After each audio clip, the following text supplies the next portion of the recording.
మేము అక్కడికి వెళ్ళి ఆడ మా ఊళ్ళ చేతులు ఎత్తి మేము గెలవాల్సిన అవసరం లే. నెల్లూరు నగరంలో వైఎస్ఆర్ కాంగ్రెస్ పార్టీ నిన్నటితోనే మీరు క్యాంపు రాజకీయాలు రాత్రికి పాండిచేరి పరిగెత్తిన తీరుకే, తిరుమల కొండకు తీసుకొని పాండిచేరికి గోవాకు పరిగెత్తిన తీరిన రోజునే, అధికారంలో ఉండి డబ్బు ఉండి ఇన్ని ఉండి బలం ఉండి పరిగెత్తిన రోజునే వైఎస్ఆర్ కాంగ్రెస్ పార్టీ నైతికంగా నెల్లూరు నగరంలో గెలిచేసింది. కొత్తగా మేము గెలవాల్సిన అవసరం లేదు, మేము రుజువు చేసుకోవాల్సిన అవసరం మాకు లేదు. జగన్మోహన్ రెడ్డి గారు మీదున్న నమ్మకం కావచ్చు, వైఎస్ఆర్ కాంగ్రెస్ పార్టీలో ఉన్న నాయకత్వం కావచ్చు, ఈరోజు మాతో ఉన్న 11 మంది కార్పొరేటర్లు ఎవరైతే ఉన్నారో వాళ్ళ నిజాయితీ కావచ్చు, నిన్న పొరపాటు అనుకొని వచ్చేసిన మా కావచ్చు, వాళ్ళు తీసుకోవచ్చు, మళ్ళీ రావచ్చు, పక్కన పెట్టండి. నైతికంగా మీరు ఓడిపోయినారు. అది చాలు వైఎస్ఆర్ కాంగ్రెస్ పార్టీ గుండె మీద చేసుకొని చెప్తే కొట్టాల్సిన దెబ్బ నెల్లూరు నగరంలో ఏంటో చూపించినాం. క్యాంపుకు పరిగెత్తిన రోజునే మీరు నైతికంగా ఓడిపోయినారు.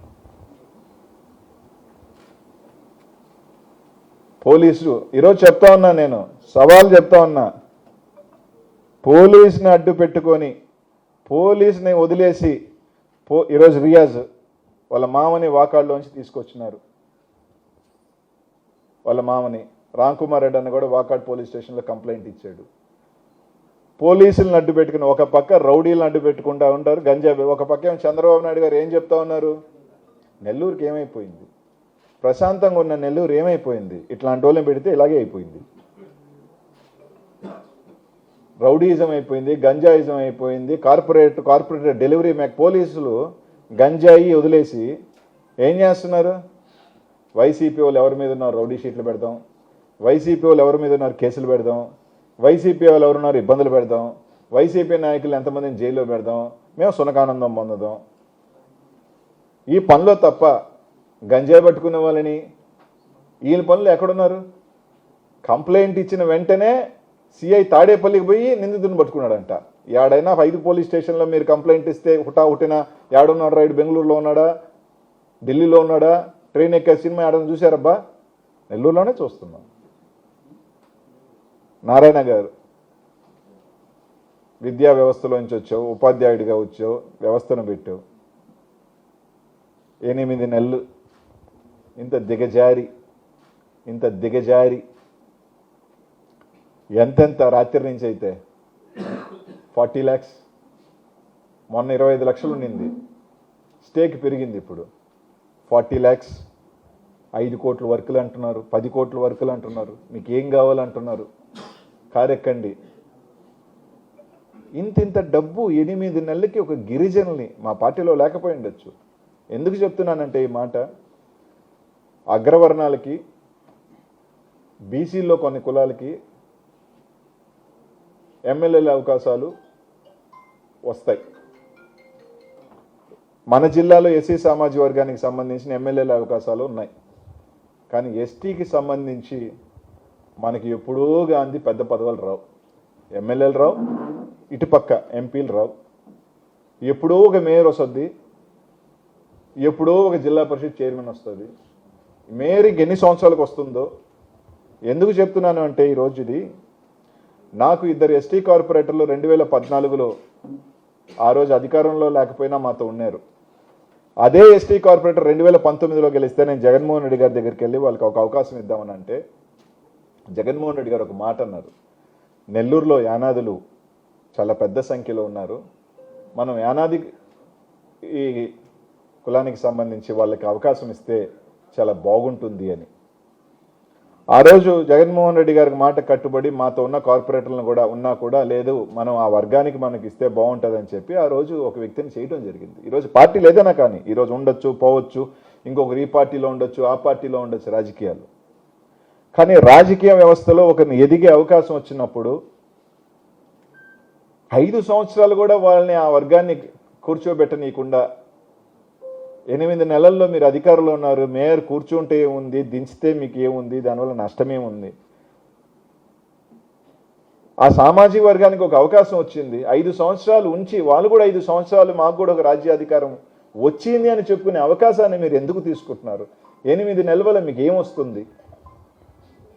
మీరు ఉంచినా మాకేం నష్టం లేదు, వైసీపీకి ఏం కాదు ఇక్కడ, ఎందుకంటే వీఆర్ నాట్ ఇన్ పవర్. వాళ్ళైనా మాకేం అది. కానీ ఒక పెద్ద సామాజిక వర్గం, యానాది సామాజిక వర్గానికి ఒక మంచి అవకాశం వచ్చింది. ఒక 5 సంవత్సరాలు ఉండే అవకాశం వస్తే మీరు ఒక మనిషికి డబ్బులు పెట్టలా, ఒక కార్పొరేటర్కి టికెట్ ఇవ్వాలా, కనీసం మీరు క్యాంపెయిన్ చేయాలా, మీకు ఏ సంబంధం లేదు. ఒక కార్పొరేటర్లో ఎవడో పొలం దున్ని మొత్తం వండుకొని మొత్తం పండించి అంతా తీసుకుని దాన్ని కొట్టేసినట్టు కొట్టేసుకొని అధికారాన్ని పెట్టుకొని దౌర్జన్యం చేసి లాక్కోపోయి దానికి సునకానందం పొందుతూ దాన్ని మళ్ళీ మేము లాక్కెళ్తున్నామని చెప్పి ప్రచారం చేసుకుని సిగ్గు చేటైన కార్యక్రమం చేస్తున్నారే. నారాయణ గారిని అడుగుతా ఉన్నా, ఇదే మీ పెద్ద మనిషితనం సార్? మీ స్థాయి ఇంతకి దిగజార్చుకున్నారా మీరు? మాకేం నష్టం, వైఎస్ఆర్ కాంగ్రెస్ పార్టీకి ఏం పోయిందేం లేదు.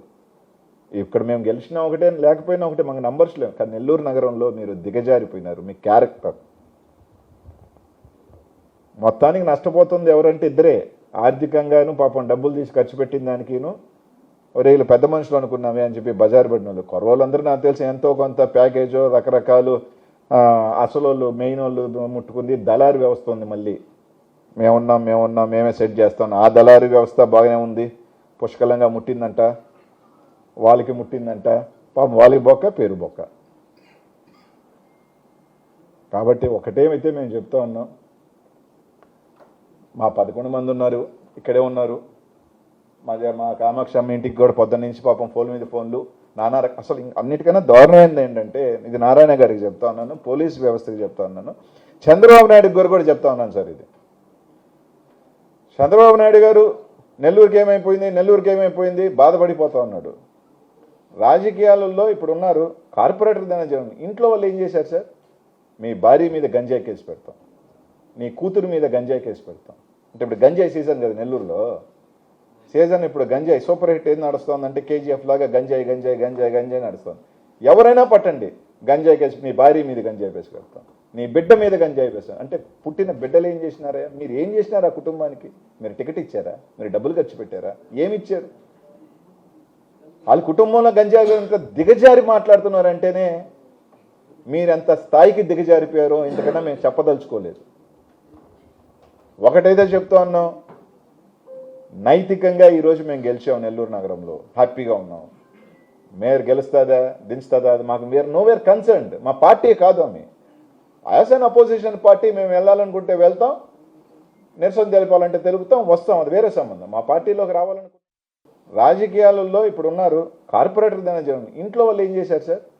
మీ భార్య మీద గంజాయి కేసు పెడతాం, నీ కూతురు మీద గంజాయి కేసు పెడతాం. అంటే ఇప్పుడు గంజాయి సీజన్ కదా నెల్లూరులో, సీజన్ ఇప్పుడు గంజాయి సూపర్ హిట్ ఏది నడుస్తుందంటే కేజీఎఫ్ లాగా గంజాయి నడుస్తుంది. ఎవరైనా పట్టండి, గంజాయి కేసు, మీ భార్య మీద గంజాయి కేసు పెడతాం, నీ బిడ్డ మీద గంజాయి వేస్తాం. అంటే పుట్టిన బిడ్డలు ఏం చేసినారా? మీరు ఏం చేసినారా ఆ కుటుంబానికి? మీరు టికెట్ ఇచ్చారా? మీరు డబ్బులు ఖర్చు పెట్టారా? ఏమి ఇచ్చారు? వాళ్ళ కుటుంబంలో గంజాయి ఎంత దిగజారి మాట్లాడుతున్నారంటేనే మీరెంత స్థాయికి దిగజారిపోయారో ఇంతకన్నా మేము చెప్పదలుచుకోలేదు. ఒకటైతే చెప్తా ఉన్నాం, నైతికంగా ఈరోజు మేము గెలిచాం నెల్లూరు నగరంలో, హ్యాపీగా ఉన్నాం. మేయర్ గెలుస్తుందా దించుతుందా మాకు నోవేర్ కన్సర్న్డ్. మా పార్టీ కాదు ఆమె, యాజ్ అన్ అపోజిషన్ పార్టీ మేము వెళ్ళాలనుకుంటే వెళ్తాం, నిరసన తెలిపాలంటే తెలుపుతాం, వస్తాం, అది వేరే సంబంధం. మా పార్టీలోకి రావాలనుకుంటే